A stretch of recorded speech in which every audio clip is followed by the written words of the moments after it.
ပိုးရှိရှိတော့မွေထိုင်းလို့ခေါ်တဲ့တိုက်ခိုက်ရေးအသက်ပညာကိုကျေပြန့်စွာအသုံးပြုတဲ့ရှေးအောင်တိုင်းပြည်တပြည်ရှိခဲ့ပါတယ်။ရာစုနှစ်ပေါင်းများစွာကြာအောင်ဒီတိုင်းပြည်ကြီးကတာယာအေးချမ်းခဲ့ပေမဲ့လည်းမိစ္ဆာဘုရင်ကြီးကလာတိုက်ခိုက်တဲ့အချိန်မှာတော့တိုင်းပြည်ကဆုတ်ပြတ်တက်သွားခဲ့ပါတယ်။စစ်ကြီးပြီးဆုံးသွားတဲ့အချိန်မှာတော့စစ်ရှုံးသွားတဲ့ဘုရင်ကြီးလည်းကွမျက်ခံလိုက်ရတယ်လို့တော်ဝင်နန်းတော်တွေကလူတိုင်းလည်းထောင်ထဲမှာဖမ်းဆီးချုပ်နှောင်ခံလိုက်ရပါတယ်။အဲ့ဒီအချိန်မှာနန်းတွင်းထဲကမျက်မှန်မြင်ဘေးတင်ဆရာတယောက်ကနက်ခတ်တာယာတွေစုံနေတဲ့အချိန်မှာမွေးတဲ့ကလေးတယောက်ကနောက်တစ်ချိန်မှာမွေထိုင်းနဲ့ဒန်နာအီလာလက်နက်တို့ကိုပေါင်းပြီးမိစ္ဆာဘုရင်ကြီးကိုအနိုင်ယူနိုင်လိမ့်မယ်လို့ဟောကိန်းထုတ်လိုက်ပါတယ်။ဒီဟောကိန်းကိုကြားချင်းမှာပဲမိစ္ဆာဘုရင်ကြီးကမွေထိုင်းပညာသင်ပေးတဲ့ကျောင်းတွေအကုန်လုံးကိုဖျက်ဆီးခိုင်းပြီးနက်ခတ်တွေစုံတဲ့အချိန်မှာမွေးတဲ့ယောက်ျားလေးတွေအကုန်လုံးလိုက်တက်ခိုင်းပါတယ်။နောက်ပြီးတော့နန်းတော်ထဲမှာရှိနေတဲ့ဒန်နာအီလာလက်နက်ကိုလည်းရှာဖွေပြီးဖျက်ဆီးခိုင်းပါတယ်။ဒါပေမဲ့နန်းတော်ထဲမှာကြံနေတဲ့စစ်သူကြီးပန်ကတော့ဒန်နာအီလာလက်နက်ကိုခိုးသွားပြီးနက်ခတ်တွေစုံနေတဲ့အချိန်မှာမွေးတဲ့လက်သားအရွယ်အော့ကိုချီပြီးပြေးပါတော့တယ်။သူတို့ပြေးလာတဲ့လမ်းမှာလည်းမိုးကတဲထန်စွာရွာသွန်းနေပြီးနောက်ကနေမိစ္ဆာဘုရင်ရဲ့ညာလက်ယုံသိန်းငတ်မိစ္ဆာဦးဆောင်တဲ့တပ်တွေကလိုက်လာနေပါတယ်။ကျူးတရာပေါ်မှာမိစ္ဆာဘုရင်တပ်တွေကသူတို့ကိုဗတ်ပေါင်းစုံကနေတိုက်ခိုက်ပေမဲ့ပန်ရဲ့အဖွဲ့သားတွေကသူ့ကိုကူညီဖို့အစွမ်းကုန်စူးစမ်းနေကြပါတယ်။သိန်းငတ်မိစ္ဆာကလည်းလက်နက်နဲ့ကလေးရဲ့ကိုလူယူဖို့စူးစမ်းပါတော့တယ်။စစ်သူကြီးပန်ကသိန်းငတ်မိစ္ဆာကို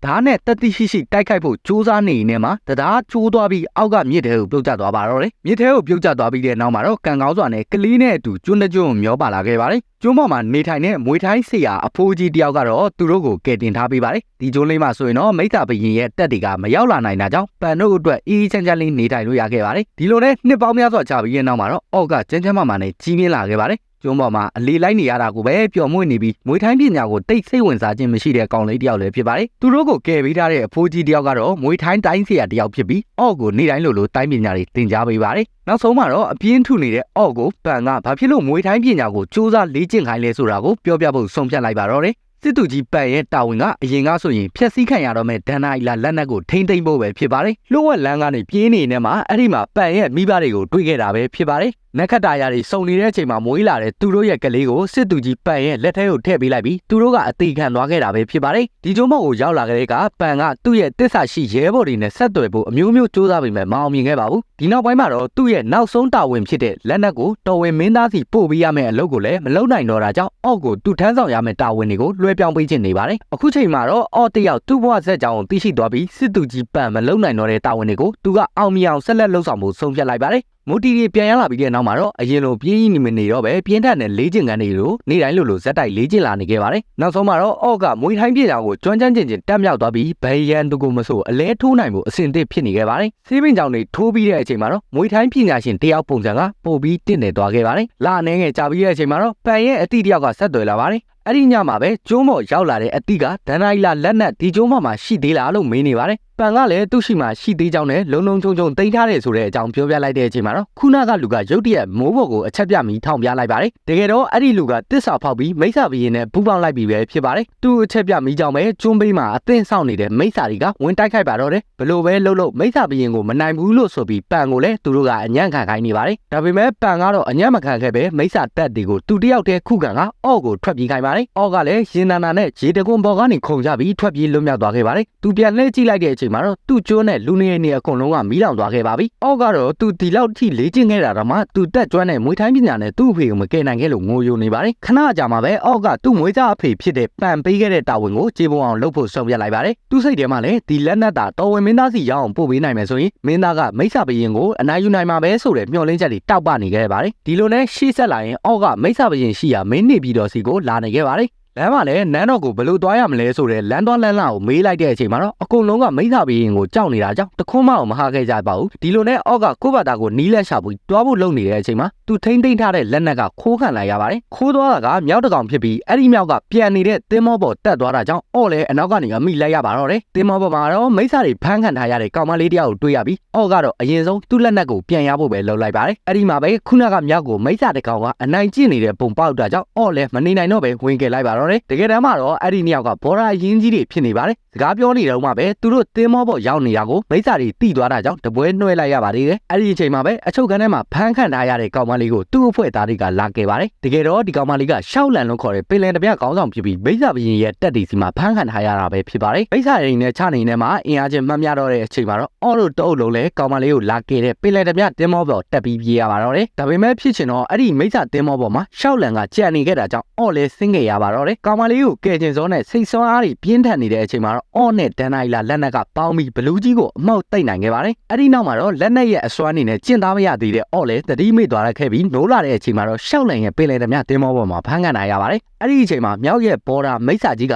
ဒန်နိုင်လာလက်နက်ရဲ့အကြောင်းကောင်းကောင်းသိနေပြီးဒီလက်နက်ကအော့ကိုရွေးချယ်လိုက်တဲ့အတွက်သူကအံ့ဩနေပါတယ်။အော့ကိုယ်တိုင်လည်းအံ့ဩနေပါတယ်။ဘာဖြစ်လို့လဲဆိုရင်ဒီလက်နက်နဲ့ထိုက်တန်တာကတော်ဝင်မင်းသားဖြစ်မယ်လို့တစ်ချိန်လုံးသူကထင်နေတာကြောင့်ပဲဖြစ်ပါတယ်။ဘာပဲဖြစ်ဖြစ်ဒီလက်နက်ကိုဖမ်းခံနိုင်ရတဲ့တော်ဝင်မင်းသားစီရအောင်ပို့ပေးမယ်လို့အော့ကပြောပြလိုက်ပါတယ်။အနီးရောက်မိတ်ဆာကြီးမာရတ်တကလည်းသူ့ဘဝအကြောင်းပြောပြပါတယ်။အရင်တော့ကဆိုရင်သူကမိတ်ဆာဘရင်တပ်ဖွဲ့တွေကဖြစ်ပြီးလူသားမိန်းကလေးတယောက်နဲ့ချစ်ကြိုက်မိလို့မိတ်ဆာမျိုးတွေရဲ့တစ္ဆာဖောက်အဖြစ်တတ်မှတ်ခံရပြီးနည်းနည်းတန်ပေးခံထားရပဲဖြစ်ပါတယ်။သူချစ်ရတဲ့မိန်းကလေးကလည်းအခုတက်ထိတိုင်အောင်မိတ်ဆာဘရင်ရဲ့ရဲတိုက်ကြီးစီမှာအဖမ်းခံထားရသေးပဲဖြစ်ပါတယ်။မြောက်ကဆိုရင်လည်းတာမန်မြောက်တကောင်မဟုတ်ပဲမြောက်တိုင်းပြည်ရဲ့မင်းသားတစ်ပါးဖြစ်ခဲ့ပြီးတော့မှမိတ်ဆာဘရင်ကြောင့်သူ့တိုင်းပြည်ကပျက်စီးသွားခဲ့ရပါတယ်။အဲ့ဒီအချိန်ကစပြီးလမ်းမိတ်မှာအစားအစာတွေခိုးစားပြီးအသက်ဆက်နေခဲ့ရတာပဲဖြစ်ပါတယ်။ဒီလိုနဲ့တနေ့မှာတော့မာရတ်တာနဲ့ဆုံခဲ့ပြီးမိတ်ဆာဘရင်ကြောင့်ဘဝပြတ်သွားတဲ့သူတို့နှစ်ယောက်ဘော်ရာအရင်ကြီးတွေဖြစ်လာခဲ့တာပဲဖြစ်ပါတယ်။ဒါတွေအကုန်နားထောင်ပြီးတဲ့အချိန်မှာတော့အော့ကသူတို့၃ယောက်ပေါင်းပြီးမိတ်ဆာဘရင်ကိုအနိုင်ယူဖို့စီးရုံးလိုက်ပါတယ်။သူတို့ပြောတာတွေကိုအကုန်လုံးခိုးနားထောင်နေတဲ့ရှောက်လန်ကလည်းအော့တို့အဖွဲ့တွေကိုပါလာဖို့စိတ်ဝင်စားလာပါတယ်။ဘာဖြစ်လို့လဲဆိုရင်တော်ဝင်မင်းသားကိုခစားလို့ဖမ်းခံထားရတဲ့သူ့ကိုကယ်ကျင်လို့ပဲဖြစ်ပါတယ်။အခုချိန်မှာတော့အကုန်လုံးကစိတ်တူကိုယ်တူတွေဖြစ်သွားခဲ့ကြပြီးမိတ်ဆာဘရင်ရဲ့နန်းတော်ကိုတွားကြမယ်လို့တိုင်ပင်နေတော့မှပဲလမ်းမှာတွေပဲမိတ်ဆာဘရင်ရဲ့တက်တွေရဲ့တိုက်ခိုက်တာကိုခံနေရပါတယ်။ရှောက်လန်းလည်းလွတ်အောင်အမျိုးမျိုးစူးစမ်းပြီးတင်းမောကိုမောင်းမိမယ်မိတ်ဆာတွေကြောင့်တင်းမောကပြက်ကျသွားခဲ့ပါတယ်။တင်းမောဘောကလူတွေအကုန်လုံးလဲဒဏ်ရာကိုစီနဲ့ဖြစ်နေတဲ့အချိန်မှာတော့မိတ်ဆာဘရင်ရဲ့ညာလက်ယုံဖြစ်တဲ့တိမ်ငတ်မိတ်ဆာက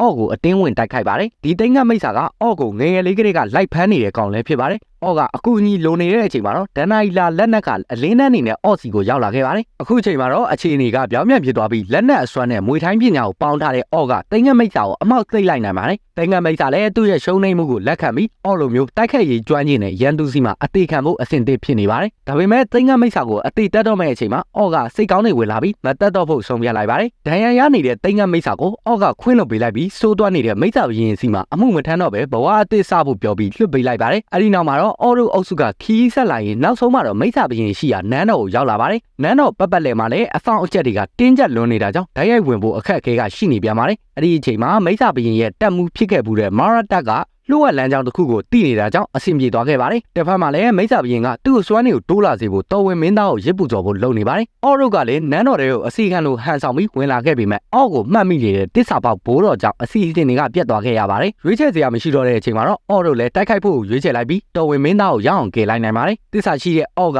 သူ့ရဲ့တာဝန်ဖြစ်တဲ့ဒန်နိုင်လာလက်နက်ကိုတော်ဝင်မင်းသားစီနောက်ဆုံးမှာတော့အနံလိုက်နိုင်ပါတယ်။ဒါပေမဲ့ဒါကထောင်ချောက်တစ်ခုဖြစ်ပြီးမိတ်ဆာဘရင်ကတော်ဝင်မင်းသားပုံစံပြုတ်ဖြတ်ထားတာပဲဖြစ်ပါတယ်။အော်တို့တစ်ဖွဲ့လုံးလည်းဖမ်းခံလိုက်ရတယ်လို့မိတ်ဆာဘရင်ကိုအနိုင်ယူနိုင်မဲ့ဒန်နိုင်လာလက်နက်လည်းဖျက်ဆီးခံလိုက်ရပါတယ်။မျော်လင့်ချက်တွေပျောက်ဆုံးသွားတဲ့နောက်မှာတော့သူတို့အဖွဲ့တွေကမာရတ်တရဲ့တေးရုပ်မှန်ကိုအခုမှသိလိုက်ရပါတယ်။မာရတ်တကလူသားမိန်းကလေးနဲ့ချစ်ကြိုက်မိလို့နေထားခံရတာဖြစ်တယ်လို့မိတ်ဆာဘရင်ရဲ့ညီရင်းလည်းဖြစ်ပါတယ်။အခုချိန်မှာတော့မိတ်ဆာဘရင်ကသူ့ရဲ့ညီမာရတ်တကိုရွေးချယ်စရာနှစ်ခုပေးပါတယ်။တစ်ခုကတော့မာရတ်တသူချစ်ရတဲ့မိန်းကလေးကိုကယ်မလား။နောက်တစ်ခုကသူ့အဖွဲ့ဝင်ဘော်ဒါတွေကိုပဲကယ်မလားဆိုတာပဲဖြစ်ပါတယ်။မာရတ်တကလည်းနှစ်ခုလုံးကိုရွေးချယ်ရခက်နေတဲ့အချိန်မှာပဲမိတ်ဆာဘရင်ကကောင်မလေးကိုအသေးတက်လိုက်ပါတော့တယ်သူချစ်ရတဲ့မိန်းကလေးလက်ပေါ်မှာနေတည်သွားတဲ့အချိန်မှာတော့မာရတ်တာကဓာတ်ကိုကင်ပြီးသူ့ကိုအသေးတက်ဖို့ပြန်လုပ်ပါတယ်ဒါပေမဲ့သူ့ထက်ခွန်အားပိုင်းရောအစွမ်းပိုင်းရောတာလွန်နေတဲ့သူ့ကိုတော့လုံးဝမနိုင်ခဲ့ပါဘူးအော်လည်းဘာမှဝင်ကူလို့မရပဲအဖမ်းခံထားရပြီးကယ်မဲလူမရှိတော့တဲ့အချိန်မှာတော့အရင်တစ်ခါကလွတ်ပေးခဲ့တဲ့တင်ငတ်မိတ်ဆာကဖမ်းချုပ်ထားတဲ့လက်ထိပ်တွေကိုလာဖြီးပေးသွားပါတယ်လွတ်ချင်းမှာတော့အော်လည်းလက်ကြံခွန်အားနဲ့မိတ်ဆာဘရင်ကိုရင်ဆိုင်ပေမဲ့သူ့ဘာမောက်သွားခဲ့ပါတယ်အရာအားလုံးကပြီးဆုံးသွားပြီလို့ထင်နေတဲ့အချိန်မှာတော့ကောင်းကင်မှာနက်ခတ်တာယာတွေစုံနေလာခဲ့ပြီးဖျက်ဆီးထားခံရတဲ့လက်နက်ကအော့စီကိုပြန်ရောက်လာခဲ့ပါတယ်အခုချိန်မှာတော့ဒန်နိုင်လာလက်နက်ကတာမန်လက်နက်တစ်ခုမဟုတ်တော့ပဲအော့ရဲ့စိတ်ဝိညာဉ်ဖြစ်သွားခဲ့ပြီးထိုးထားတဲ့အင်းတွေကလည်းအသက်ဝင်လာခဲ့ပါတယ်မိတ်ဆာဘရင်လည်းသူ့ရဲ့ခန္ဓာကိုယ်ကိုလက်ချောက်ဘက်ရှိတဲ့ဘလူးကြီးအဖြစ်ပြောင်းလိုက်ပြီးအော့ကိုတိုက်ခိုက်ပါတယ်အခုချိန်မှာတော့လက်နက်တဲ့လုံးဝပေါင်းစည်းသွားပြီဖြစ်တဲ့အော့ကတော့ကြောက်စိတ်ဒဇက်မအောင်မရှိတော့ပါဘူးနောက်ဆုံးမှာတော့ဟော့ကိန်းနဲ့အတိုင်းကျေတားရည်စုံနေလာတဲ့အချိန်မှာမွေးဖွားလာတဲ့အော့တယောက်ဒန်နိုင်လာလက်နက်နဲ့မွေးထိုင်းပညာကိုပေါင်းပြီးမိတ်ဆာဘရင်ကိုတိုက်ခိုက်အနိုင်ရခဲ့ပါတယ်ကိစ္စတွေအကုန်ပြီးသွားတဲ့အချိန်မှာတော့တကယ်တော်ဝင်မင်းသားအစ်စ်ကိုကယ်ထုတ်နိုင်ခဲ့ပြီးတော်ဝင်မင်းသားကဘရင်အဖြစ်စက္ကန့်ကတိုင်းပြည်ကိုအကောင်းမြင်ဆုံးဖြစ်အောင်အုပ်ချုပ်ခဲ့ပါတယ်